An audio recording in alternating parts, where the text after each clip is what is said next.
Bu yıl 4. ayının 27. günü Dünya Uyghur Kurulu tarafından ötküzülgen Brussel'deki 5000 kişilik yürüyüşke Avustralya'daki qarindoshlarımızdan 6 aydan berip bütün dünyadaki bulup mu Avrupa'daki qarindoshlarımızdan qo'l tutuşup xalqimizningki derdi feryadını Avrupa ittifoqi oldida bildirgan anglatgan edik.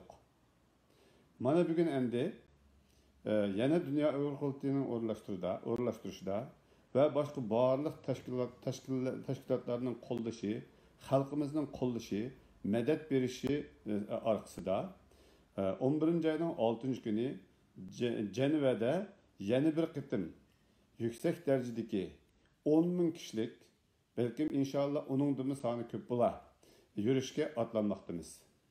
Bu qitimki yürüyüşke Avustraliyadagi qarindoshlarımızdan 6 emas 30 kişi berishga tayyorlik qilyapmiz. Avustraliyadan iborat Yevropaga 20.000 kilometr keladigan mushundaq bir dengiz orli bir davlatdan shu yerga ketib borgan qarindoshimizning soni 4. ayning 27. kunlik yurish qaraganda 30 kishiga ko'payishi bu yurishning qanchalik muhimligi, ahamiyatligini ko'rsatib turibdi. Kelinglar qarindoshlarim, bo'libmi Yevropa atrofidagi qarindoshlarim, ilojisi bo'lgan, chorasi bo'lgan, sharoiti bo'lgan barliq qarindoshlarni bu yurishga berishga, qatnashishga qo'lma-qo'l tutib, Xitoyning zolimligini, Xitoyning yolg'onchiligini oshkorlashga, xalqaroga o'zimizningki dardini aytishimizga birga boraylik. Shu yerda ko'rishaylik. Va alaykum assalom.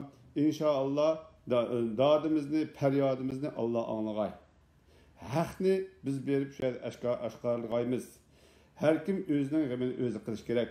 O'zimizning dardini o'zimiz aytishimiz kerak. O'zimizning kelgusidagi mustaqil vatanimizni, xalqimizning hurligini faqat o'zimizniki qo'lga keltira olamiz.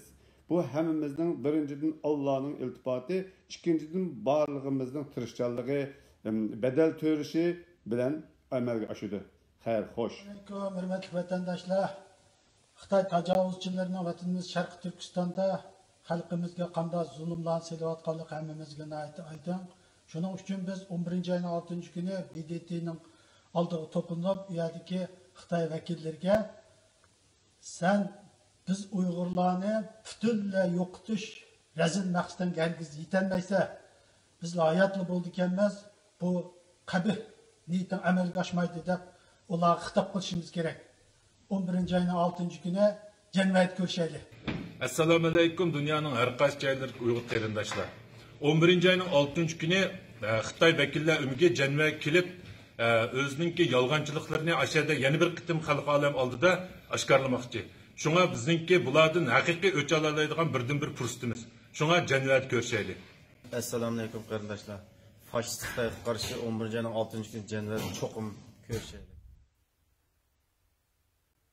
Hürmetlik muhaciretteki Şarkı Türkistanlı qarindoshlar, ben Toyg'un Abduli, Kanada'nın Toronto şehrinden. Xabaringizlarda bo'lgandek, bu yil 4. ayning 27. kunida Dünya Uyghur Kurulu'nun o'rinlashtirishi bilan Yevropa parlamenti oldida cho'ng tipda namoyish bo'lgan.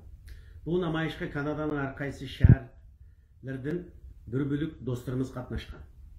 Yana Dünya Uyghur Kurulu'nun o'rinlashtirishi bilan 11. ayning 6. kuni Shvetsariyaning Cenve şehirde keng ko'lamda cho'ng tipda namoyish bo'lmoqchi. Men Kanada'nın her qaysi shaharlaridagi Uyg'ur qarindoshlarimni 1-2 kunlik ishini qo'yib, vatanimiz Sharqiy Turkistonning har qaysi shahar, noya, yezlarda, lagerlarda, turmalarda azap tatıvatkan, köyüvatkan, ölüvatkan qarindoshlarımızın simasını ko'z oldiga keltirib, shu qarindoshlarımızın azap oqibatlarini Cenve'de anlatish uchun Cenve'ga kelib, bu tarixiy namoyishga qatnashishga da'vat qilaman, chaqiriq qilaman. Do'stlar, kelinglar, yana bir qatim aktivlik, jangovarlik ro'yinlarini joriy qildirib, Cenve'ga kelinglar. Janvada ko'rishayli.